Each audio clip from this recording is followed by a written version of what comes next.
आपका प्रश्न है महिला आरक्षण बिल 2023 क्या है। दोस्तों, लोकसभा और विधानसभाओं में महिलाओं के लिए 1/3 आरक्षण प्रदान करने से संबंधित है यह बिल। यानी महिलाओं को 33% आरक्षण लोकसभा और विधानसभा सीटों में दिया जाएगा। अगला प्रश्न है लोकसभा में महिला आरक्षण बिल किस नाम से पेश किया गया है। तो याद रखेंगे नारी शक्ति वंदन अधिनियम 2023 के नाम से लोकसभा में महिला आरक्षण बिल पेश किया गया है। अगला प्रश्न है आपका लोकसभा में महिला आरक्षण बिल किसने पेश किया है। किसने पेश किया है तो याद रखेंगे अर्जुन राम मेघवाल। कौन है ये? न्याय एवं विधि मंत्री हैं जिन्होंने लोकसभा में महिला आरक्षण बिल पेश किया है। ओके।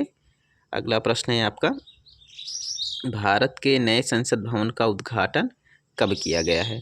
तो ये भी याद रखेंगे 28 मई 2023 को भारत के नए संसद भवन का उद्घाटन किया गया है पीएम के द्वारा, यानी प्रधानमंत्री नरेंद्र मोदी ने उद्घाटन किया था। ओके। अगला प्रश्न है नई संसद भवन का आकार कैसा है। तो याद रखेंगे त्रिभुजाकार है। दोस्तों, चित्र में आपको दिख रहा है नई संसद भवन का आकार कैसा है, त्रिभुजाकार है। ओके।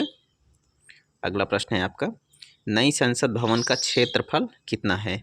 तो याद रखेंगे 64,500 वर्ग मीटर। ओके। अगला प्रश्न है नई संसद भवन बनाने में कितनी लागत आई। दोस्तों, 971 करोड़ लगभग लगा है नई संसद भवन बनाने में। ओके। अगला प्रश्न है नई संसद भवन के वास्तुकार कौन है। मोस्ट इंपॉर्टेंट प्रश्न है, याद रखेंगे विमल पटेल। ठीक है, विमल पटेल नई संसद भवन के वास्तुकार हैं।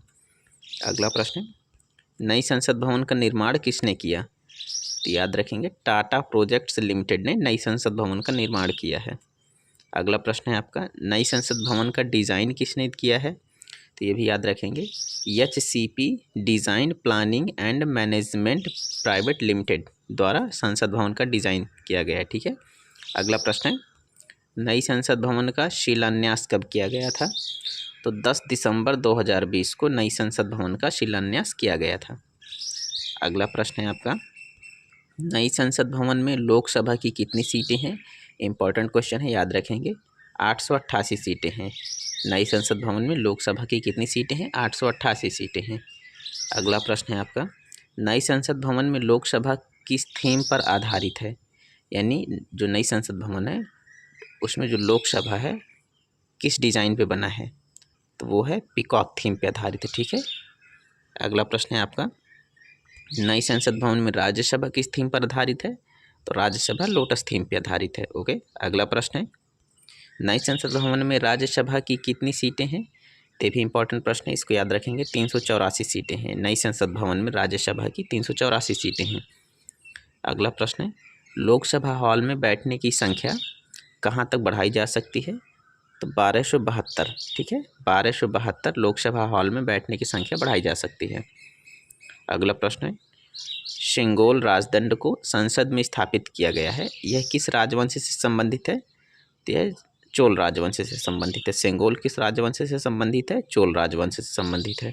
अगला प्रश्न है आपका नई संसद भवन में कुल कितने फ्लोर बने हैं। तो याद रखेंगे नई संसद भवन में 4 फ्लोर बने हैं। अगला प्रश्न है सेंगोल संसद के किस सदन में स्थापित किया गया है। तो लोकसभा में स्थापित किया गया है। ठीक है।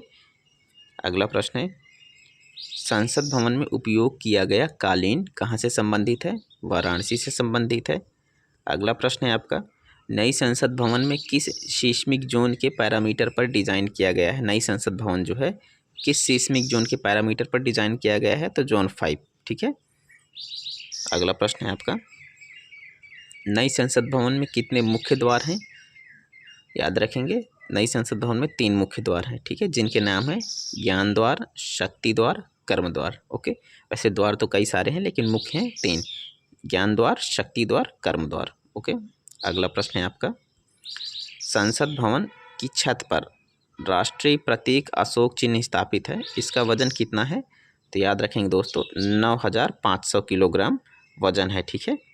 अगला प्रश्न है आपका नई संसद भवन के उद्घाटन के दौरान पीएम मोदी ने कितने रुपए का सिक्का जारी किया था।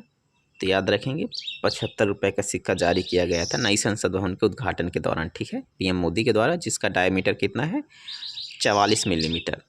अगला प्रश्न है आपका, नई संसद भवन में संयुक्त सेशन कहाँ आयोजित किए जाएंगे? तो ये आयोजित किए जाएंगे लोकसभा में, क्योंकि लोकसभा में सीटों की संख्या ज़्यादा है, ठीक है। अगला प्रश्न है आपका, भारत के पुराने संसद भवन का उद्घाटन कब हुआ था? ये इम्पॉर्टेंट क्वेश्चन है, याद रखेंगे 18 जनवरी 1927 को, जिसके वास्तुकार कौन थे? लुटियन और हर्बर्ट बेकर। ओके। अगला प्रश्न है आपका, भारत के पुराने संसद भवन का शिलान्यास कब हुआ था? ये भी याद रखेंगे 12 फरवरी 1921 को भारत के पुराने संसद भवन का शिलान्यास हुआ था। ओके। अगला प्रश्न है आपका, भारत की संघीय व्यवस्थापिका को किस नाम से जाना जाता है?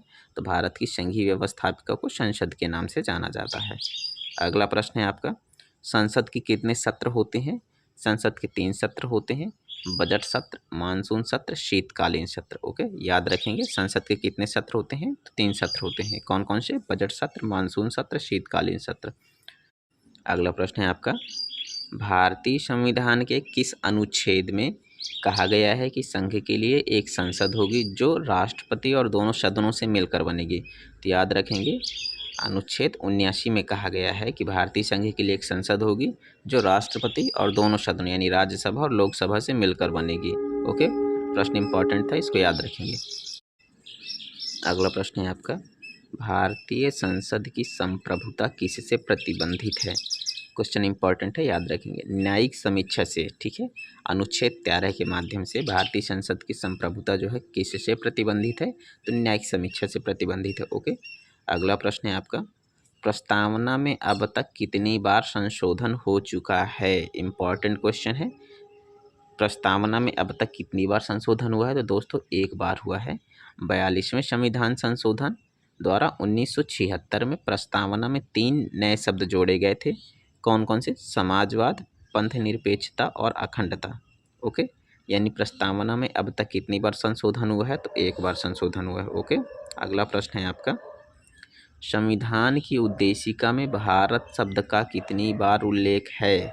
दोस्तों 2 बार उल्लेख है। कितनी बार उल्लेख है? 2 बार उल्लेख है, ठीक है। अगला प्रश्न है आपका, प्रस्तावना संविधान का भाग है, ऐसा किस केस में कहा गया है? क्वेश्चन इंपॉर्टेंट है।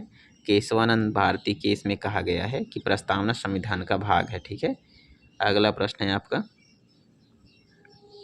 पुरानी संसद भवन को अब किस नाम से जाना जाएगा? तो पुरानी संसद भवन जो है आपकी अब किस नाम से जाना जाएगा? संविधान सदन के नाम से जाना जाएगा उसको। ओके। अगला प्रश्न है आपका, निर्वाचन क्षेत्र का परिसीमन कब होता है? तो निर्वाचन क्षेत्रों का परिसीमन जनगणना के बाद हुआ करता है दोस्तों, ठीक है। अगला प्रश्न है आपका, नई संसद भवन में पहला बिल कब पेश किया गया है? मोस्ट इम्पॉर्टेंट क्वेश्चन है, याद रखेंगे। नई संसद भवन में पहला बिल कब पेश किया गया है? 19 सितंबर 2023 को। बिल का नाम भी पूछ सकता है, तो क्या नाम है? नारी शक्ति वंदन अधिनियम 2023। ओके। अगला प्रश्न है आपका, नारी शक्ति वंदन अधिनियम 2023 बिल भारत में कब से लागू होगा?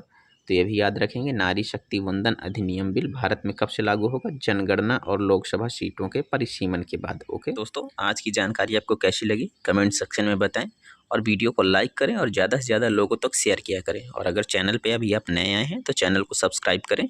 मिलते हैं नेक्स्ट वीडियो में, तब तक के लिए धन्यवाद।